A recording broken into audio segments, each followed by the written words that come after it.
the vast, sun-drenched plains of South Africa, teeming with life, held many secrets. In the 18th century, European explorers ventured into these remarkable lands. They encountered a creature unlike any they had seen before. This was the quagga. Its discovery was a moment of wonder, a testament to the incredible biodiversity of the African continent. These early encounters painted a picture of a unique herbivore, perfectly adapted to its grassy home. The quagga was a subspecies of the plains zebra. It moved with a certain grace, a wild spirit of the open veld. The name quagga itself is thought to be derived from a Khoikhoi word, an imitation of its distinct qua-ha-ha call. Imagine hearing that sound echoing across the plains, a call that would, tragically, fall silent far too soon. The initial reports sent back to Europe sparked curiosity among scientists and the public alike. Sketches and descriptions began to circulate, attempting to capture the essence of this half-striped marvel.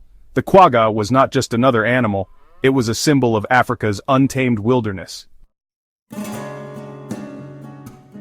When the quagga first came to the attention of European science, there was a degree of confusion. It was, understandably, compared to the more familiar zebras. Some initially considered it a separate species entirely. Others debated whether it was simply a regional variation of the plains zebra. The subtle art of taxonomy was still developing, and distinguishing between species and subspecies could be a challenging endeavor. The quagga, with its dramatically reduced striping, appeared to be at the extreme end of this spectrum. For a long time, its precise relationship within the zebra family remained a subject of scientific discussion. It was not immediately clear that the quagga was a distinct subspecies deserving of its own specific recognition and, crucially, conservation focus. This period of taxonomic uncertainty meant that the quagga's declining numbers might not have raised alarms as quickly as they should have.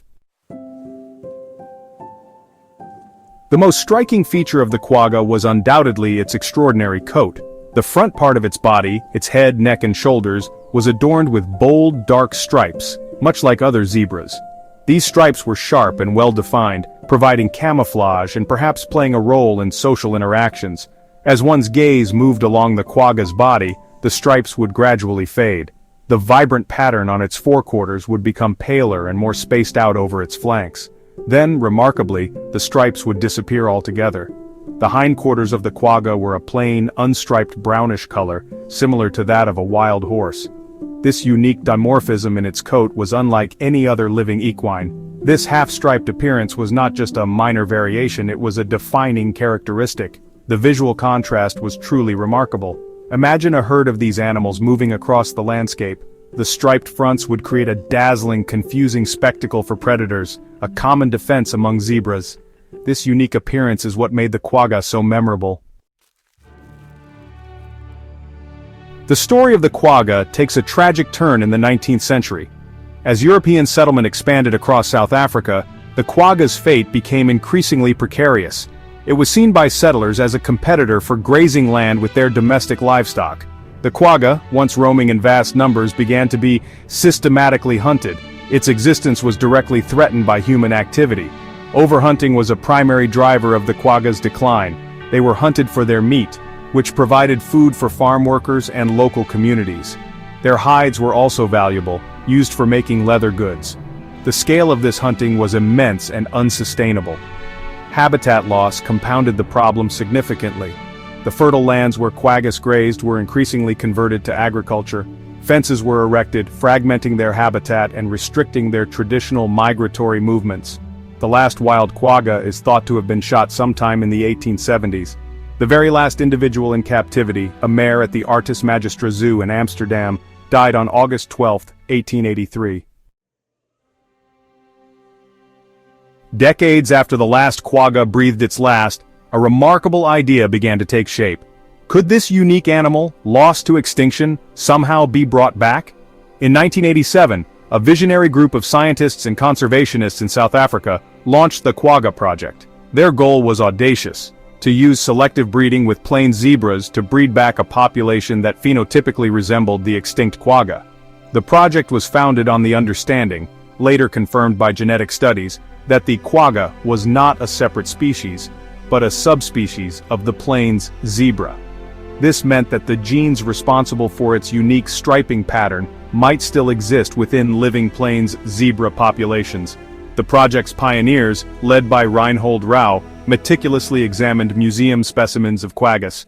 They studied their striping patterns, coat colors, and overall morphology to create a clear target for their breeding program. The method chosen was selective breeding, a process humans have used for millennia to shape domestic animals. The Quagga project team began by selecting plain zebras that exhibited quagga-like characteristics. These individuals were then brought together in a carefully managed breeding program. The Quagga project's efforts received a significant boost from advancements in genetic research. In the early days of the project, the exact genetic relationship between the quagga and other zebras was still debated. However, the development of techniques to extract and analyze ancient DNA from museum specimens provided definitive answers. Scientists were able to sequence parts of the quagga's genome. The genetic analysis confirmed what the project's proponents had hypothesized. The quagga was indeed a subspecies of the plains zebra. They found that the genetic divergence between the quagga and other plains zebra populations was relatively small. This discovery was crucial.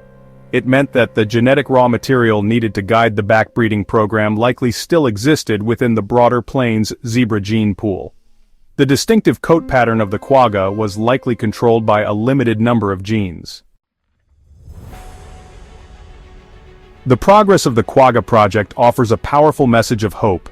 The sight of Rau quaggas grazing on South African reserves, animals that bear an increasingly strong resemblance to their extinct ancestors, is truly inspiring. These animals are more than just a scientific curiosity, they represent a second chance. They demonstrate that with dedication, scientific understanding, and a long-term vision, it may be possible to undo some of the ecological damage caused by past extinctions. This success provides a beacon for other conservation efforts worldwide. The implications of backbreeding programs like the Quagga project extend beyond the revival of a single subspecies. They contribute to our understanding of genetics, adaptation, and the very processes of evolution. If successful in the long term, the reintroduction of quagga-like animals could play a role in ecological restoration. These animals could potentially reclaim their ancestral niche as grazers, contributing to the health and biodiversity of the ecosystems they once inhabited. Ensuring the long-term genetic health and viability of the bredback population is crucial. Continued scientific monitoring and careful management will be essential. The broader context of habitat conservation is paramount. The Quagga project highlights the ongoing need to protect and restore the natural habitats that all wildlife depends upon.